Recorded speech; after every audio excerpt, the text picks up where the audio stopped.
اور تقریباً تمام مذاہب عالم میں نکلا رحمانیت، جس کی جس شد و بد کے ساتھ نفی کی ہے محمد رسول اللہ صلی اللہ علیہ وسلم، لا رحمانیت فی الاسلام، اسلام میں کوئی رحمانیت نہیں، نفی ہے، مکمل نفی، لا رحمانیت۔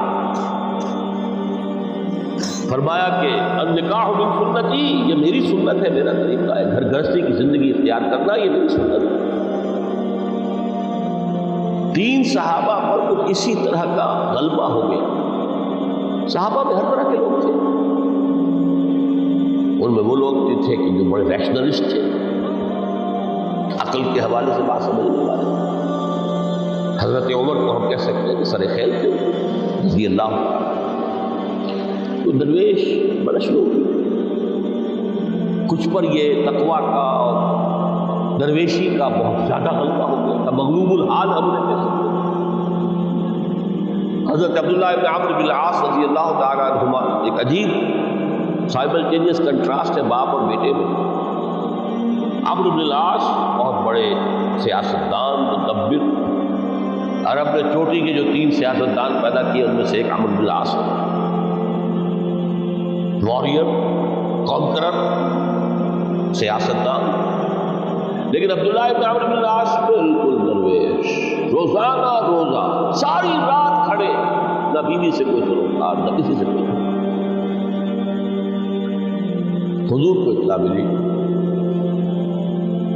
بلا لیا، جواب طلبی ہو گئی، یا عبداللہ اولم اخبر انک تصوم الدہر وتقوم اللیل، اے عبداللہ مجھے یہ خبر دی گئی ہے تم ساری رات کھڑے رہے، روزانہ روزہ رکھو۔ کیا کہتے ہیں؟ جی حضور ایسا تو ہے، لا تفعل، مت کرو ہرگز، فإن لنفسك عليك حقا وإن لزوجك عليك حقا وإن لزورك عليك حقا۔ دیکھو تم پر تمہارے اس جسم کا اور نفس کا بھی حق،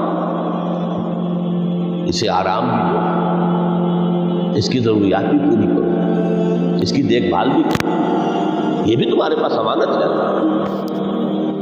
پھر تم پر تمہاری بیوی کا حق ہے۔ کسی صحابی نے دیکھا تھا حضرت عبداللہ ابن عمرو بن العاص کی بیوی کو کہ وہ بالکل جیسے کہ میلی کچیلی حالت میں تھی۔ پوچھا یہ کیا حال بنا رہا؟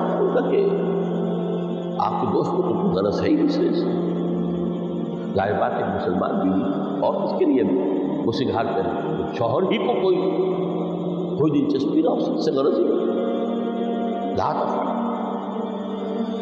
رات کو سو بھی، دیکھو مجھے میں رات کو سوتا بھی ہوں، نماز پڑھتا بھی ہوں، میں روزے رکھتا بھی ہوں، رات بھی کرتا ہوں۔ دیکھو زیادہ سے زیادہ ہفتے میں 2 دن روزے رکھ لیا کرو۔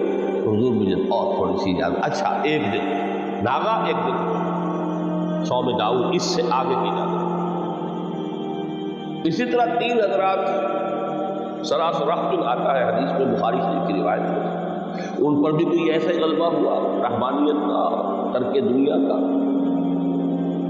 انہوں نے آ کے ازواج مطہرات سے معلوم کیا آپ کتنی رات نماز پڑھتے ہیں، کتنا دو سوتے ہیں، مہینے میں کتنے آپ روزے رکھتے ہیں نفلی۔ انہوں نے کوئی وہاں تو کھلی کتاب تھی سیرت محمد صلی اللہ علیہ وسلم، جو کچھ تھی حقیقت بیان کر۔ اب دیکھیے ایک عجیب ذہنیت، انہوں نے دیکھا کہ یہ تو کم ہے، ان کے اندازے کے اعتبار سے تو بہت کم ہے، لیکن یہ کہ اپنے آپ کو ذرا تسلی، حضور کی تو کوئی ضرورت نہیں ہے، آپ تو معصوم ہیں، آپ کو سے کوئی گناہ نہیں ہوا، کوئی خطا نہیں ہوئی، آپ کے لیے تو یہ اتنی عبادت ہمارے لیے تو کافی نہیں ہے، ہم تو گنہگار ہیں۔ ایک نے عہد کیا کہ میں کبھی نہیں سوؤں گا، رات بھر کھڑا رہوں گا۔ دوسرے نے کہا کبھی ناغہ نہیں کروں گا، ہر روز روزہ رکھوں گا۔ تیسرے نے کہا میں شادی بیاہ کے کھکیڑ میں پڑوں گا۔ حضور کو اطلاع مل گئی، طلب فرمایا، ڈانٹا، آپ لوگوں نے یہ کہا ہے؟ جی ہاں کہا تھا۔ واللہ خدا کی قسم میں تم میں سب سے بڑھ کر متقی ہوں، لیکن میں رات کو سوتا بھی ہوں، نماز روزے رکھتا بھی ہوں، نامے بھی۔ میری گھر گرستی کی زندگی ہے، میری بیویاں ہیں۔